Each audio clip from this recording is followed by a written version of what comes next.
समादरणीय धार्मिक सज्जनवृंद,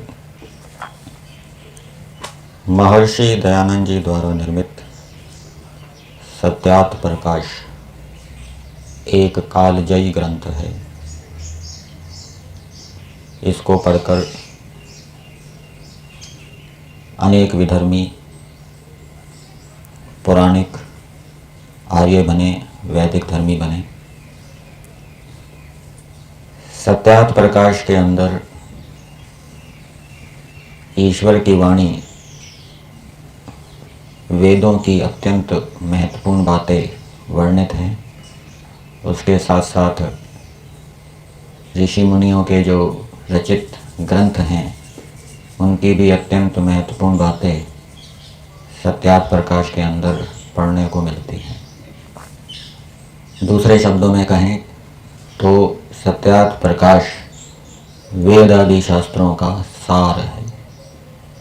सत्यार्थ प्रकाश को पढ़कर हमें वैदिक संस्कृति का पूर्ण बोध होता है। वैदिक संस्कृति में 4 आश्रम स्वीकार किए जाते हैं, 4 वर्ण होते हैं।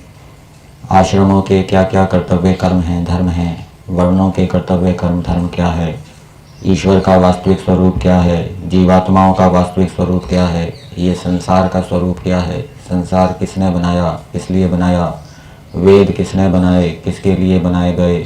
इसी प्रकार से कर्मफल व्यवस्था, पुनर्जन्म की व्यवस्था, मुक्ति के विषय, मानव जीवन का चरम लक्ष्य क्या है, उसको प्राप्ति करने के क्या क्या उपाय है, साधन हैं, इन सब महत्वपूर्ण बातों का वर्णन हमें सत्यार्थ प्रकाश के अंतर्गत मिलता है। इसके साथ साथ जब महर्षि दयानंद जी ने सत्यार्थ प्रकाश बनाया, उस समय जो भिन्न भिन्न देश के अंदर मतांतर प्रचलित थे, उनकी जानकारी भी हमें सत्यार्थ प्रकाश को पढ़ने से मिलती है। मानव जीवन उन्नति करने के लिए हमें मिला है और उन्नति सत्य को जानकर उसको ग्रहण करके, असत्य को जानकर उसको छोड़कर या उससे पृथक रहकर होती है। सत्य क्या है, इस विषय में महर्षि दयानंद जी सत्यार्थ प्रकाश की भूमिका में लिखते हैं। वह सत्य नहीं कहता जो सत्य के स्थान में असत्य और असत्य के स्थान में सत्य का प्रकाश किया जाए, किंतु जो पदार्थ जैसा है उसको वैसा ही कहना, लिखना और मानना सत्य कहता है। और सत्य को स्वीकार करने से, ग्रहण करने से उन्नति होती है मनुष्य जाति की। इस विषय में महर्षि दयानंद जी सत्यार्थ प्रकाश की भूमिका में लिखते हैं, जिससे मनुष्य जाति की उन्नति और उपकार हो। सत्य असत्य को मनुष्य लोग जानकर सत्य का ग्रहण और असत्य का परित्याग करें, क्योंकि सत्योपदेश के बिना अन्य कोई भी मनुष्य जाति की उन्नति का कारण नहीं है। तो सत्यार्थ प्रकाश को पढ़कर हम सत्य असत्य को जानते हैं और सत्य असत्य को परखने का सामर्थ्य भी सत्यार्थ प्रकाश को पढ़कर उत्पन्न होता है। सत्यार्थ प्रकाश को पढ़कर मनुष्य एक मत हो सकेंगे, एक वैदिक मत हो सकेंगे।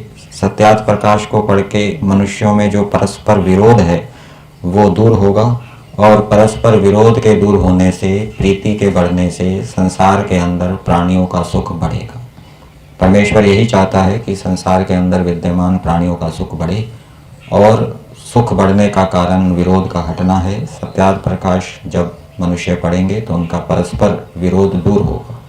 इस विषय में महर्षि दयानंद जी सत्यार्थ प्रकाश की भूमिका में लिखते हैं, यद्यपि आज काल बहुत से विद्वान प्रत्येक मतों में हैं, वे पक्षपात छोड़ सर्वतंत्र सिद्धांत अर्थात जो बातें सबके अनुकूल, सब में सत्य हैं, उनका ग्रहण और जो एक दूसरे से विरुद्ध बातें हैं उनका त्याग कर परस्पर प्रीति से वर्तावें तो जगत का पूर्ण हित होवे। क्योंकि विद्वानों के विरोध से अविद्वानों में विरोध बढ़कर अनेक विध दुख की वृद्धि और सुख की हानि होती है। इस हानि ने, जो कि स्वार्थी मनुष्यों को प्रिय है, सब मनुष्यों को दुख सागर में डुबो दिया है।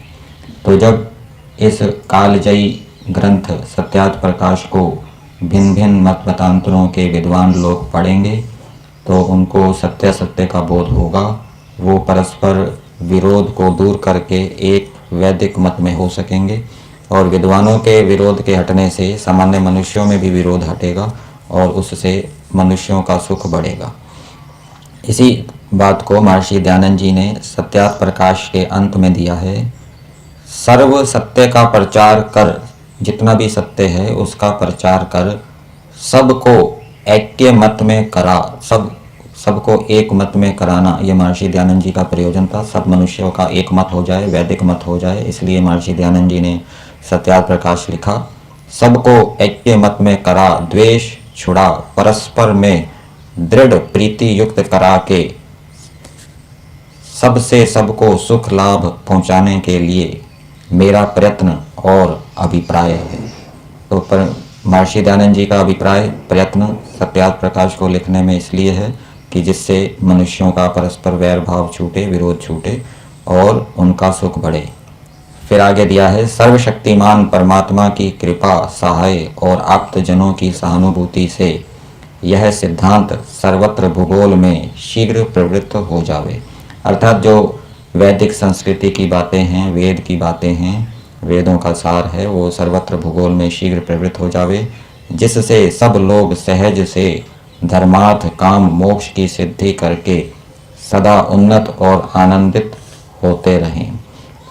तो जब सत्यार्थ प्रकाश को पढ़कर सब मनुष्य एक वैदिक मत में हो जाएंगे, वेद को अपनाएंगे, स्वीकार करेंगे, तो वो सहजता से, बहुत ही सरलता से अपने चरम लक्ष्य को प्राप्त करेंगे और संसार के अंदर भी उनका धर्मार्थ काम सिद्ध होगा, संसार के अंदर भी वो सुखी रहेंगे। इसलिए सब मनुष्यों को अवश्य ही सत्यार्थ प्रकाश पढ़ना चाहिए।